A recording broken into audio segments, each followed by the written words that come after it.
Epik Mellon podcast, conversations with the real humans behind broadband networks, cybersecurity, and the future of communications. Brought to you by QA Cafe. This is where I'm starting a podcast, everybody, not a webinar, because normally I'd be like, good morning, good afternoon, good evening, everyone. But I don't know what time you're listening to this. It's a recording. Welcome to the next episode of the Epik Mellon podcast.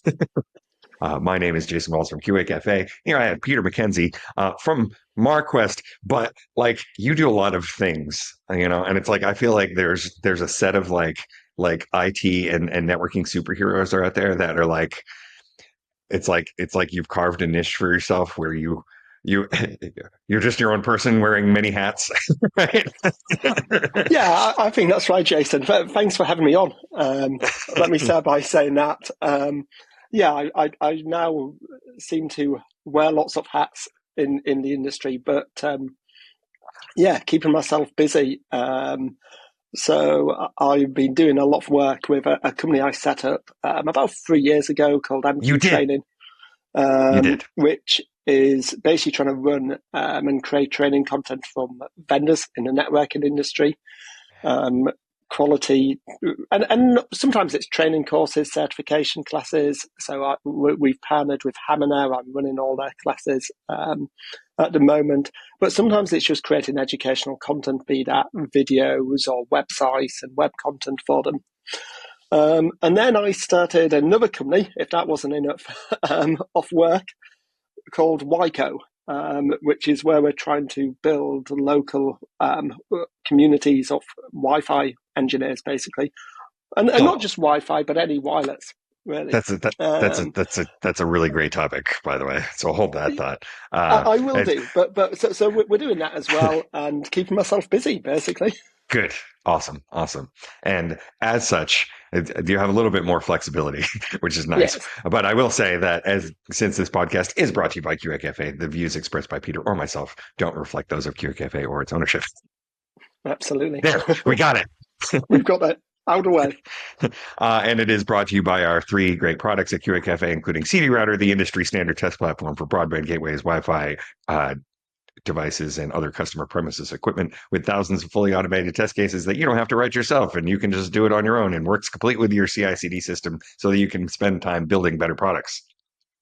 Second is CloudShark Enterprise, which we'll get into.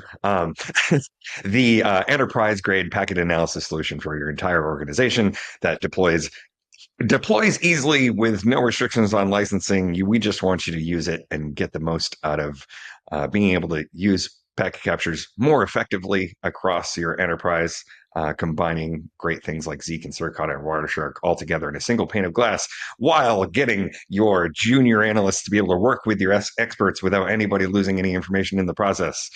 That's the new pitch, by the way. I don't know if you saw our announcements about CloudShark Personal and everything, but we'll I did. Yes. But I love CloudShark. It's a product I really like. So did you hear that? Yeah. Yeah. Do you hear that, guys? Personal endorsement. Yes. And then, well, on top of that is Packet Viewer, which I don't know if you've seen, right? So Packet Viewer is the power behind. It is now the power behind CloudShark, right? So it's basically all of the things that we were just talking about that you can slap into any cloud managed or cybersecurity application, so that you can let people directly look at packets without them having to leave your application. And that's the stuff that the guys are working on most of the time now. So like that's cool. So I want, like, the thing that I was curious about is like, because you're in that space where you're like, no, you know what I'm going to do? I'm going to make it my business to like make sure that everybody knows what they're doing with this very complicated. And I don't want to. I was joking about this with UC, right? It's like, oh, well, the problem with Wi-Fi is that it sucks, right? But no, but it doesn't suck. It was just made for. It was not made for the use cases that we now try to use it for, right? Absolutely. It was never made. If you said, I remember back in the day we used to talk about, do you want to put voice over your wireless network? And when we asked that question, we thought one voice call with like 25 people doing data, so we'll prioritize the voice and that'll work really well. And now it's like what are all my wireless users doing? Well, they're all on Teams and Zoom calls all Well, look simultaneously at what the we're same doing time. right now. Right Yeah, now, this exactly what thing, we're right? doing right now. And everyone's doing it. And you're like, so if you prioritize that traffic, you prioritize everyone, which Yeah. is no prioritization. So yeah, Is everyone special? No one is. yeah, it's everyone special. No one is, absolutely. So you're absolutely right. We it was never designed for the way we're using it. But I think it also shows the power of the technology, the fact that we are able to use it in a way which I don't think was ever thought of when it was first, the Well, standard came out in no, it wasn't. And, 1997. and we've talked about this a ton on the show about how Mm, it's a consumer technology first, yeah, right? Like retail consumer technology first. Right. yeah. It was retail first that came into the consumer market. Yeah, Right. that's fair. Yeah, And so trying to use it for all these like enterprise grade applications it's complicated, right? And that's yeah, why you guys exist. absolutely. Yeah, Yeah. it's not simple. Um, I think that's almost why. I always talk about myself falling in love with Wi-Fi, and there's lots of Wi-Fi engineers, and they use the same expression. And you go, why is that? Why do so many people get involved in the technology and just end up falling in love with it? And I think it's for me, it's the complexity that I like. It's the fact that it's not simple. It's not easy. It is a bit like magic. Yeah. And you've got to sort of understand how it works at quite a low level to actually implement it in the right way. And that's what has always drawn me to it. That's really cool because one of the so I talk about like the human and cultural impacts on the technology we use, right? Like Mm. because we are everyday human beings that are behind the stuff that makes everything work, right? And that's weird. It's weird to think that it's the you can't take the people out of the system, right? And Mm. so one of the things that I've always noticed is that um, we do get very technology specific sometimes, but with Wi-Fi in particular, it's like you said, it's like it is really its own community, like really, it's like there's I'm sure there's maybe people out there that are as passionate as someone like you Mm. about like mobile wireless, right? Like the different mobile wireless Yeah, yeah. technologies, but not in the same way, right? It's more. I mean, it's not that it's more corporate, but it's more corporate, right? It's more. It It's is more more. corporate. You're Yeah, exactly right. yeah. There's a real passionate, thriving community, and it's for me personally, it's been a joy to be part of it, and it's where a lot of my friends are in that community. I've made a lot of really good friends, and I think it's because you meet people who have that same passion, and it is a passion. Um, it's a very friendly, welcoming one, and to some extent, it's what made me want to start doing the YCO, the wireless community events we're doing, was to try and I've been. I would say I've been a member of almost the international Wi-Fi community for a number of years. I fly around the world to conferences. I'm very lucky. I get an opportunity, but there's lots of people I notice, well, at least in the UK where I live, that it's what's certain it that don't have the budget and the luxury to fly to all these conferences. There's a big Wi-Fi conference in Prague every year, but they said they can't afford it. It's a travel, it's the time from work, and there's really this need for what we want is local, accessible, affordable events, really, Right, and right, that's right, so right. we said, oh, let's run one in the UK, and we launched Wyco, and then it was surprising. I literally announced it 2 days later. I get messages from friends of mine in America saying, "Oh, would you fancy running a local event where we are? Would you want Cool. to run one where we are?" And we went from wanting to run one event in London to having two events in the US and one in London. And then the next year we had like six events. And then this year we've got 11 events. So And it's just exploded. so Um, I have two questions about that, right? So yeah. at the first one is was that different before in terms of the we can't afford it to go to certain places, right? Like was it different before COVID? when people suddenly realize, the whole, oh, wait, travel isn't necessary. Well, Mm. scratch that one off, right? Yeah. I think COVID's definitely played a part in it. Yeah. It played a part in two, I would say in two ways in WICO. One is it's definitely played a part in people, and a lot of companies won't pay for travel anymore. So sending them to a local event is much easier. Um, I think for it played a part in probably my passion to do WICO because as I pre-COVID, I was traveling 50% of the time, I think. Yeah. And I literally went overnight. I was in Spain Yeah. just when the numbers were going up in Italy. I'd come back from Yeah. the US. I travelled the next day to Spain. The numbers were going up. I got home from Spain, and the day after they stopped flights from Spain Oh, into yeah. the UK. Yeah. No, I was in Budapest Oh, okay, yeah. for Broadband Forum. And my friend Lincoln and I basically we're like, are we going to get out of here? Yeah. Right. And on our way back, there was no one on the plane. No one. We had Weird. entire rows to ourselves. Yeah, yeah. It was eerie. Anyway. But yeah, no, And we almost got trapped there. Like, yeah, absolutely. Well, I nearly got trapped in Spain, but then suddenly no travel for 2 years. right, And I've got to right. admit, to begin, and I went, this is going to be amazing. Time with the family, no travel. I'm going to love it. And I think I did for about 6 months. Yeah. And then I started, I don't know, I'll be honest with you, I think I felt a bit sad, getting a bit down.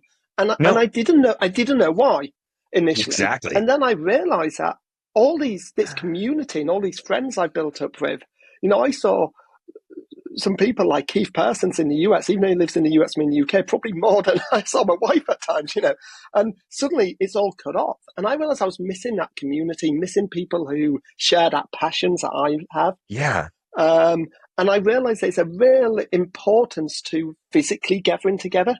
Doing it So online important. doesn't cut it. It does not. So Ironically. ironically, yeah. So that was another passion for gathering Yeah. people together. So we call the WICO events Gathering the Herd. Our logo's a little elephant, so it's like herds of elephant, they live in communities. That's Yeah. our sort of. And so we gather the local herd together. And it's So really that important, I think, is the actual physical gathering of people. it absolutely is. And that's my Mm. second question is because now that you're able to do these sort of hyper local ones, regardless, let's pretend for a minute that Mm. that the COVID thing wasn't a factor. And Mm. there I was got sort of the impression because we start to get sort of within our own windows, right? And Yeah. when you go and have these local events, I imagine that there's more people that wouldn't have normally, not even just for travel reasons, but wouldn't have normally been able to thought to engage, right? So you're getting Mm. like people who need training who are not necessarily newbies, but people who wouldn't have thought to come and try to engage with the community like that, right? I imagine you do get that a lot now, and that's cool, right? Loads of people like that, and we're trying to get the right blend of encouraging first-time speakers, people who've never spoke before, would never even dream of it, but in a smaller Cool. local event, we try and encourage about half our speakers to be, new speakers who've never spoken before, and encourage them to stand up in front of their peers and just share something they've learned It's really or cool. So they've like learned. what kinds of stuff ends up falling out of that, right? Like is like sort of like Oh, use cases that people didn't think of, or like, like yeah, niche problems that they were like, oh use wow, cases, yeah, projects people have done, which are people that have never done before. We had a first time speaker at one of our a Manchester event we did last year, and he gave this really detailed technical talk on wireless security protocols, and at a really really detailed level, but was really engaging with it. cool. And I was just like, that's someone who's got that skill set in the UK that probably no one knew Yeah, about. no, exactly. And Lee, who gave that talk, then just from that, he then got invited to speak at the big Eka How Wi-Fi Design Day in London, which happened a few days Wow. ago. And he went on speaking in front of like 450 people. And it's like, I love seeing that. I love And in seeing giving retrospect, he someone was the like, well, that's opportunity. terrifying, but Yeah, but giving someone that opportunity to put themselves out there, and is I think that's part of it. that's so awesome. That's so awesome. Because I've talked about that a lot on the show, but specifically just Mm. a couple of times ago when I was at the Broadband 4 meeting in Hong Kong, we did a recording there, and we talked about that and how like there are things and that's my whole point to people out there who don't understand that this is how networking technology in general, but I like to feel that networking in particular, right, when it comes to like the complexity and protocols and all those things, like there's a lot of invention that wouldn't happen if we didn't see each other as human beings in person, like, No, absolutely. And you know. I think it helps when talking about really complex. You mentioned protocols. Protocols are difficult. And if you can, being able to meet, as I say, I go to a lot of conferences, I run training sessions. Protocols are my passion. That's what I teach the most about.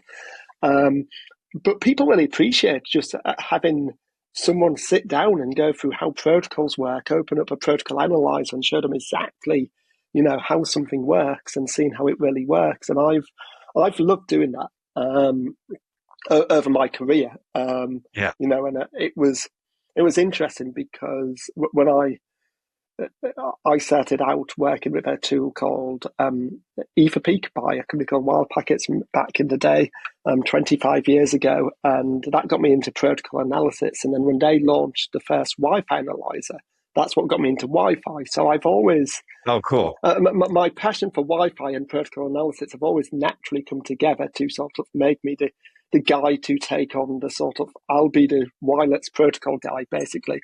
And that's what I've always tried to do, and sort of own that title, I guess. Right. And actually, I talked to Chris Greer a little bit about this, right? So like, and I love that on your LinkedIn profile, you have the packets never lie line, because one of the things that you learn about it, right? Because effectively it's a protocol analyzer, right? It's not there's a lot of people out there when you use that term that they think you're looking at like a network analyzer, like, but like, Wireshark looking at packets is protocol analysis, right? Yeah, it is. And as somebody who writes them, it's being able to have that human connection makes you realize all of the things that you didn't communicate clearly. And then when we're all looking at it together, right, with the back and forth, we're all like, oh, that's how it's supposed to work. And it is the power of a protocol analyzer. It is, I use that term, the packets never lie, all the time, but it's, and the power is to actually let you see what's really happening on the network, because people, you may think you've configured, I don't know, a server, a switch, whatever it is, a piece of infrastructure a certain way. But when you actually see the protocol, you see what it's really doing. And maybe there's a bug in the software, it's not operating the way you think it is, or it's not doing what you think it is, or something's misconfigured. And I think a protocol analyzer sometimes is the only way. You've got to look at the facts to know what's really happening. And it tells you that. And the beauty of it, I've done, been a consultant using protocol analyzers for many years, and the amount of times I've told someone what's happening on their network and they've tried to argue back with me because they believe they know how they've got it configured. Right. So I remember one saying, oh yeah, all the traffic between these two servers that are meant to load balance is all going to server one. No, it's not. It's going through our load balancer. It's equally between the two. I was like, no. Let me tell you. Look at the MAC address. It's all going to one place. And they sat and argued with me. Well, it's true, and there's problems like that there is no other evidence for, right? Like my favorite one is used to happen at I mean it's happened here sometimes, but it happens in any place that has like a networking lab environment, but in particular with lots of routers, especially home gateway routers, right? The moment anyone plugs what's supposed to be a WAN port into a LAN port, and all of a sudden you have this little tiny router that has a DHCP server on it that's now trying to act as a DHCP server on this network, right? Everything goes to shit, and you would never know what's happening until you. No, absolutely. Yeah, there's so many stories like that. I can tell you. We once had a wireless network at a customer who they literally brought in to do a new wireless design because the Wi-Fi wasn't working. They said, we've got patchy coverage, it doesn't work. And we're looking around its factory, and we go into this little room by the side of Goods Out, I think it was. And he said, Wi-Fi's rubbish in here. Yeah, it's rubbish. I'm looking up, and the person who's saying it's rubbish has an access point above their head. And it was a Cisco access point. It was a good make. It was a reasonably new model. I said, yeah, we have really bad coverage here. And I was like, I'm sure you don't. So I said, can you show me what goes wrong? What do you mean? And they said, well, look. And they showed me on their laptop, and they said, we get that little exclamation mark. And I went, oh, you've got full Wi-Fi signal. You don't have an IP address. Okay. So I basically convinced them to let me do some troubleshooting before I can sell you a new wireless network, yes, but can I look at what maybe your problem is? And it was only through capturing the packets I realised that there was a DHCP discover going out, and they were getting a request going out, and they were getting a NAC coming back, and not a negative acknowledgement. So it's getting rejected. But sometimes they were, sometimes they weren't. And it seemed random until I realised that the NACs were coming from one MAC address and the ACKs were coming from another one. Oh, man. So they had two DHCP servers, but actually one of them was a DHCP helper function on a switch. Right. Because I said, what's its IP address of the DHCP server? I said, that's not a DHCP, that's our core switch. I was like, do you have a DHCP helper function on it? No, we don't. I said, could we just look at the config? And we do, and sure enough, there's its DHCP helper function, and the switch was it was going, I don't know, that's subnet, so I'm going to say NAC. Right. And the minute we turned up that helper function, which was some legacy config, or their Wi-Fi suddenly starts working. Man, see, and so I would. If somebody was just listening to this conversation, they're like, "Wow, that sounds intimidating." And it's like, yeah, that's like I explained to my family and friends and stuff about how it's a miracle that networking even works, right? Yeah. But I feel like that complexity, I like with some technologies, Wi-Fi in particular, but the benefits do outweigh the costs. It's like that complexity does take an awful lot of knowledge and management, right? And I always wonder, like, okay, well, when is the cost benefit not? I always used to joke, it's like, when should you just run a cable, like? But that's clearly not the case anymore, right? That's clearly impossible, just because that's just not how anything works anymore. But it's become an enabler for so many technologies, hasn't it? Wi-Fi. Yeah. I think so. I think that it is complex, but the benefit is, smartphones, iPads. They needed Wi-Fi things to have the adoption. And then now you look at IoT sensors, Ring doorbells, TVs, being able to therefore stream to a box on your wall. You look at so many industries which I think have benefited, or probably wouldn't be what they are today if they didn't have Wi-Fi as that sort of easy connection mechanism. And I think that's what's really interesting about it. So yes, there's complexity, but the benefits are, we live in a modern world, which I think has become completely reliant on it. I mean, there's no way to paint that other than that at all, right? Yeah. It's completely reliant on it, completely.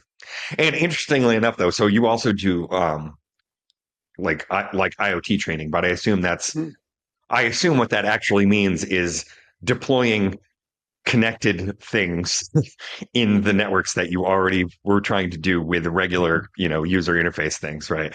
And it's like the whole set of things that are out there that support Wi-Fi or some other wireless technologies that were never meant, like that were either designed by or never meant to be connected to things in the first place.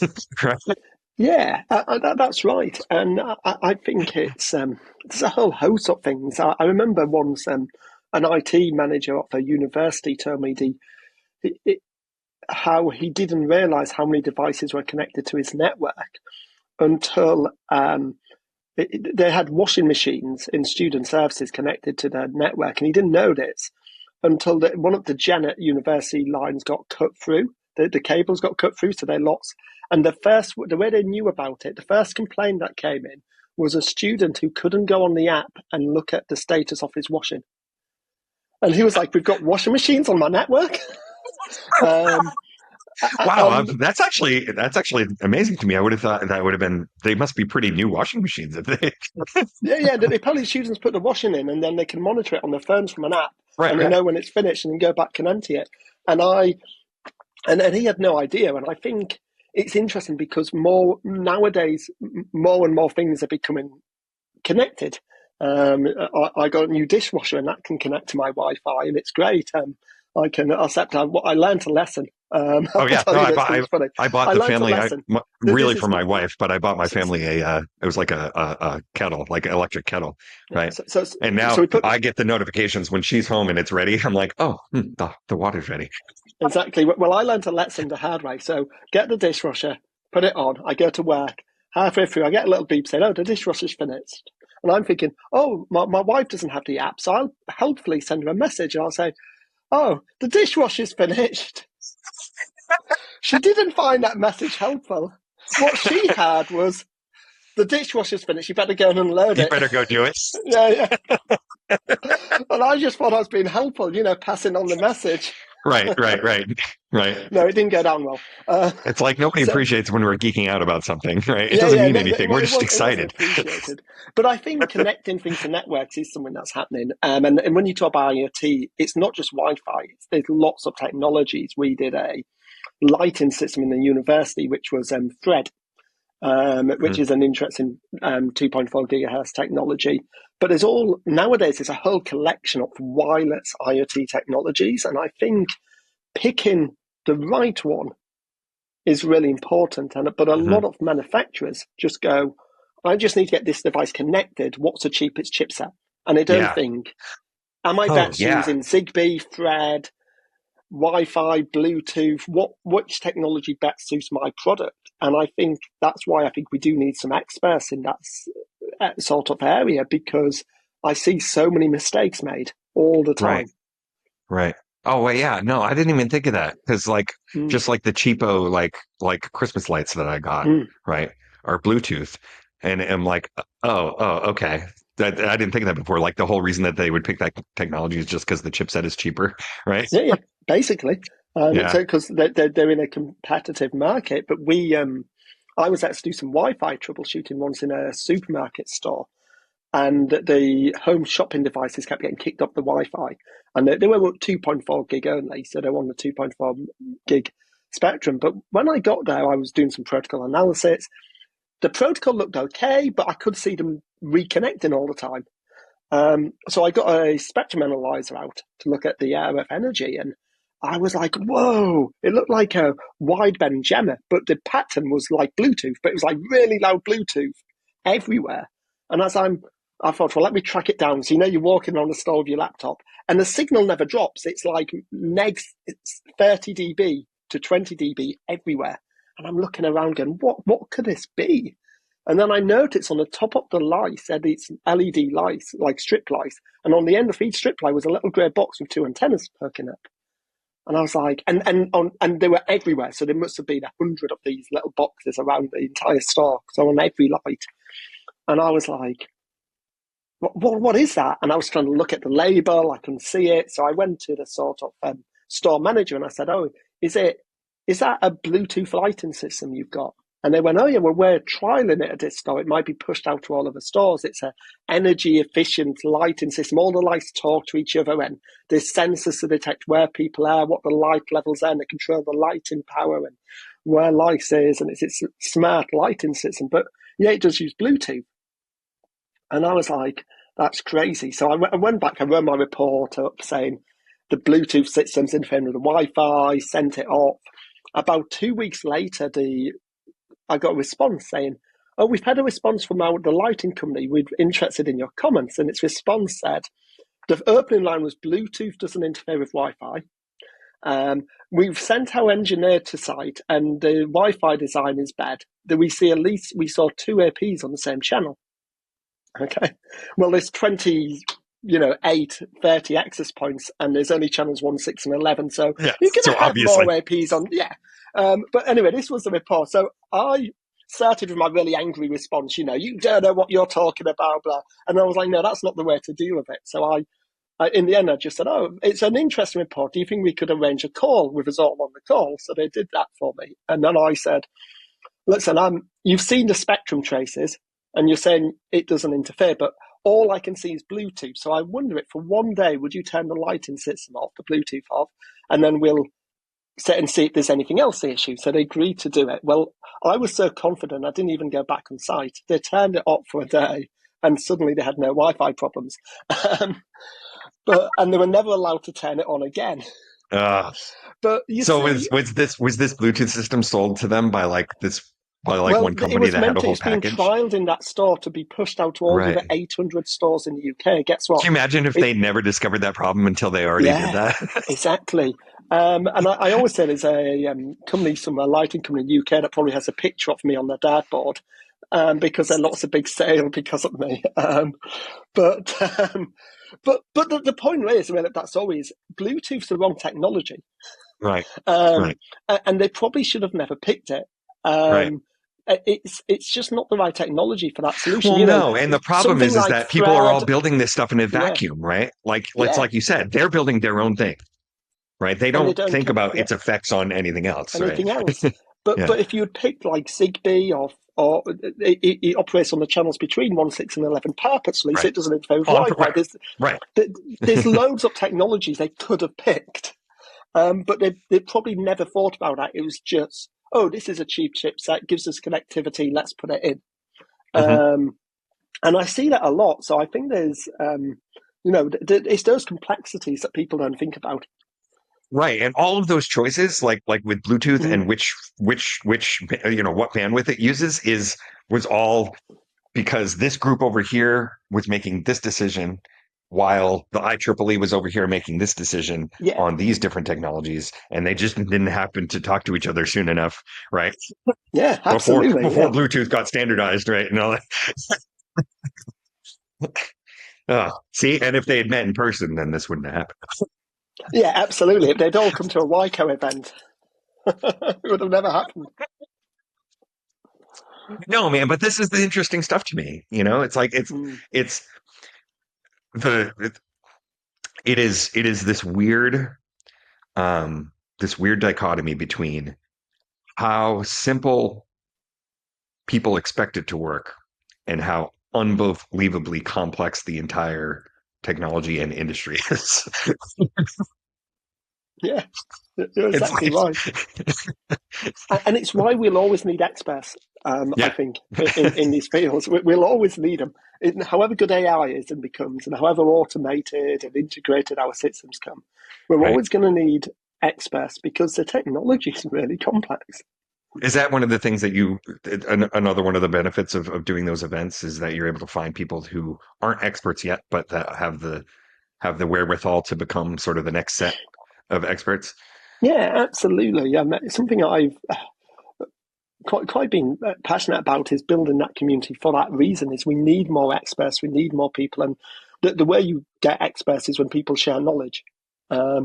It's a really important thing to do, and we want to be able to share knowledge with one another and help build experts in the field, I think. And so I think that's really important is by trying to encourage people to meet together to share knowledge and yeah and gain those levels of expertise.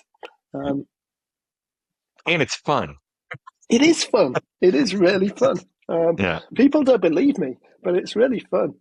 Yeah. When I get invited to a party and I sit there and go, "Hey, do you want to chat about OFDMA?" And no one does. I don't know why, but I don't get invited to many parties anymore. So that's why I have to have my own parties and hold YCO events. No, it's true. It's true. So there's a running gag. It's a great Mm, quote that I use all the time. Maybe I overuse it, so everybody's probably heard this before. But my teenager, when she was mm, younger, was trying to explain what my job is, right? And obviously, there's all of the marketing stuff that I do for CD Router and CloudTrack and all that. yeah, But I also do standards work, and I do that standards work so that we can make products that to either test or analyze those things. But I've been doing that for a very long time, and I was trying to describe my job, right? mm. And she summarized it so perfectly. She goes, "My dad goes to bars to make rules for the internet." Brilliant. I love that. Yeah. right? Because at the end of the day, it's like you're going to be in a standards meeting all day, and we're like, yeah, okay, all right. But then I'm still amped up, and we go out and we're like, okay, let's figure this out. And you do, right? And it often happens when you're in a bar or a restaurant. At Yeah, the end of the day, I always say when I'm at conferences, the best conversations don't happen at the conference, they happen at the, meeting up afterwards. right. And but you couldn't plan that, right? No, you could never You plan it. can't be like, No. oh, we're just gonna have everybody's gonna meet and figure out where you go to dinner, and that's where we're gonna do work. No, that's like this, No, you need a conference, I think, to get the brain going, and then right? the conversations continue, and you have, because they normally start out of something that was said at the conference, and it just develops, and ideas get suggested, and yeah. So did you to take things way back? Did you get into this organically? Like, did you sort of go out of the gate at university and stuff, wanting to get into this stuff? I don't know if are you EE at all or anything, or was it totally by accident, like most of us? Yeah, so I did a computer science degree at Yeah. university, and I came out. My first job was a C++ programmer Hmm. for Markets in the UK. Markets at the time were a telecoms company, and they made telecoms compliance tax equipment. So they manufactured equipment, but quite bespoke stuff. So it went to telecoms labs, people doing certification testing. So to get into the Right. Australian market, you had to get your router certified for that market. Right. In the Right. UK one, and we made automatic tax systems which would run all the tests automatically Oh, and give you hey. a green So tick for a basically, course, yeah. basically. Yeah, a little bit like what you're doing. And I wrote all the software. I was a C++ programmer, and I did that. But that was 2000 when I joined. And 2001, you had the big telecoms crash. And all the deregulation happened, and all the tax labs ran out of business, and our business disappeared overnight. So Wow. so there I am as a programmer, but I'm also in a company full of electronic engineers, and I'm one of the few people from a computer science background. And Oh, interesting. we had basically an ISDN tap, I think would be the best way to describe it. That was one of the products we sold, and this company approached us, said, we would like to analyze ISDN traffic, but we've got this Ethernet protocol analyzer, and we'd like to connect it with your ISDN tap, and can you write some middleware program? Basically, what I did was put a dummy Ethernet header on the ISDN traffic, so it and wrote a decode for. At the time, it was what not Wireshark. It was Ethereal Epik by or Wellpax, Etherpix? Yeah. and we basically did that. And I started playing with this Epik tool, as you do, and I went and analyzing our network, and I was like, this is a cool product. It's really, really good. And because we were like not got a huge amount of work on, we became a reseller for them. So we started reselling it as a tool in the UK. And there was really only, back at the time, there was Network General who had Sniffer, which was the first sort of analyzer. And this was really the only main competitor to them. There was a few other things. And so we were selling against Network General and selling their tool. But, still as a company, it was a struggle. So we were applying for grants. And this is how I got onto Wi-Fi, really, government grants. It was a UK government grant, believe it or not.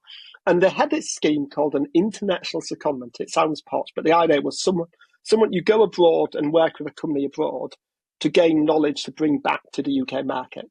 And it's part funded by the UK government. It was one of those schemes. So we got this scheme, and the idea was for me to go and work with Wild Packets in the US for 6 months, basically. And I would work with their professional services team, learn how to do consultancy, but also teach all their classes. I hadn't really taught before then, but they wanted, they had these Wildpacks Academy classes, which they taught in the US, but they had no instructors in Europe. So the idea I could come back and teach their classes. So that's what I went out to do. And there were some great guys at Wildpacks at the time, Anita Link and Joe Bardwell, who actually wrote the Sniffer Academy classes, and then the Wild Packets ones. They, proper gurus when it comes to protocol analysis. And so I was very lucky to meet those people, and they arranged it all. But I think it was like 4 weeks or something like that before I was due to leave. They launched Epik, the first 802.11 wireless analyzer. And I was just like, I don't even know what Wi-Fi is. I didn't know what Wi-Fi was. Didn't have a clue. I brought a little cheap router because I thought I'd better play with this new tool before I go out there. And I managed to capture some packets, and that was about it. Flew out there, was out there. They was teaching me to teach all their classes. And then they said, if you want to learn our wireless class, we'd like you to get an instructor level pass at this new certification called CWNA, the Certified Wireless Navigator. And that had just launched. So I was like, I've got nothing else to do while I'm here, so I'll just get the book and study. And I self-studied, and I got my instructor level pass. And that's when I fell in love with Wi-Fi. And I remember coming back going, Wi-Fi, it's amazing. I actually taught my first CWNA class as an internal wild packets class while I was in the US. Oh, really? Yeah, that was my first, all with 802.11b equipment. So, and PCMCA cards. And it was that, we were all 802.11b was really the technology at the time. So, and I've never looked back. I came back with like a boy with a new toy, What was like, can you think of like, there was like a single inflection point where you were like, no, this is the thing, or like I can, and it's very sad, really. It was learning about contention and how wireless devices contend for access to the air, and who gets to talk when. And when I learned the rules of that, I was like, this is amazing. It's amazing it ever works at all. The fact that it actually works. What's funny about it is that at its rudimentary core, it was a technology that didn't work because, and that's why on Ethernet they switched from hubs to switches. But then they were like, what if? Exactly. And that contention algorithm and the complexity of it and the fact that it all happens so fast and it works, I was like, it was like, so I also do magic. I'm a magician. And I love learning magic. I totally want to talk about that. But it was like learning the secret to a magic trick. That's what it felt like to me. It's like, I get how it works now. And when that penny dropped, that's what made me fall in love with Wi-Fi. It was like someone's just shown me the secret, and now I get it. And so that was it. That was a reflection moment. I remember it quite well, actually. I even remember where I was. That's so awesome. That's so awesome, though. Yeah. Not for nothing, but I kind of had an idea of what the answer was going to be, right? Because it's exactly it's once you find out like the brilliant thing. That's cool. That's a very cool story. Well, so I have a very strange sort of window of object permanence when it comes to remembering to reach out to certain people and remembering to do things. And like I said, I wanted to have you on the show for a while, but I saw your post about the Magicians Conference. And I was like, no way, that's cool. Right. And I feel like you said, like the things that we're interested in, there's no coincidence that it's not like they're not connected. Right? How did that happen? Yeah, I've always felt there's a strong connection between magic and Wi-Fi, which sounds crazy, but for me, because it is magic, everyone. Really it's totally black magic. People look at Wi-Fi and they go, "It's magic." I've just got my phone, and there's a little box over there, and somehow I have the internet now on my phone, and it's magic. And so, it has been like that for me, and I've managed to use my sort of magical connections in Wi-Fi quite a lot. So when I'm doing talks, I did a talk once called "The Magic of Analysis," and I had loads of analogies between. I started with a magic trick, and then I had all these analogies between magic and Wi-Fi, and I think there's a lot of that you can do. So I've enjoyed sort of playing with the two over my career. That's awesome. That's so cool. Does it ruin magic for you at all? Like now that you know a lot of stuff when you watch other people do it? It changes it. Yeah. I think as a magician, you watch another magician with you're not really watching it to be amazed. You're watching it with I like the way they did that. And they've combined these two, principles well. And it's like watching skill. Yeah, it's watching skill. It is. Yeah. And so you watch it in a different way, I think. But appreciate it all the same. What's your favorite one that you can do, you think? Oh, I don't know. I'll tell you the trick I do. So when I auditioned for the Magic Circle, you have to do an audition and you have to perform. So the trick I did for that, which I so often perform is a chosen card appears in a sealed tin of beans, which is what I quite like to do. And now there's a few different methods for doing that, but the method, the reason I like it is it's a method that I came up for myself. And it's what I like about it. Most magicians, if you see them do something like that, they will hurl the can and open it. My method, I don't touch the can. I let the spectator hurls it, and they can open it, pour it out, pick the card out. It's impressive. And that's what I don't like want to about know it. how it works. No, no. and that's what I like about it. It's very hands off from a magician Cool. point of view. So That's so awesome. That makes me very happy.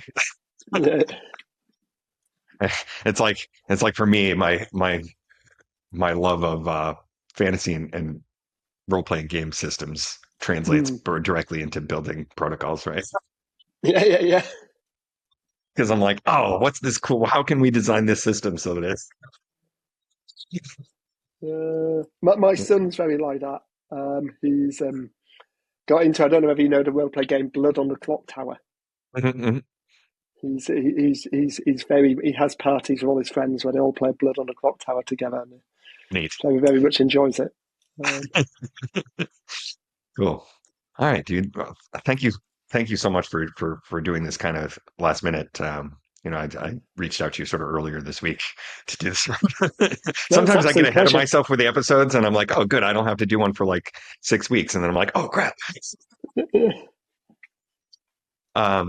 Yeah. So, let's do this again, and Yeah, I'm let's do sure that. we'll keep in touch on a lot of things. And like I said, there's some contract stuff that we should probably talk about at some point. But Yeah, let's do that. yeah, sure. So thanks a lot. And if people were listening, as always, please do hit the subscribe button. I know this is all like the standard things that every YouTuber says, but like actually matters. It Yeah. matters. It lets me know that I am doing something that people want to hear, which I do hear anecdotally, but it's nice when the numbers go up too. Um, please do subscribe. You can also subscribe on Apple Podcasts and all the podcasting platforms. That helps too. And that means you don't have to go and check. You'll just get a notification that there's something new. And if you have any questions for Peter, please do put them in the comments below.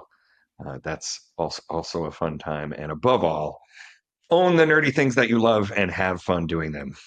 Thanks, Peter. Indeed.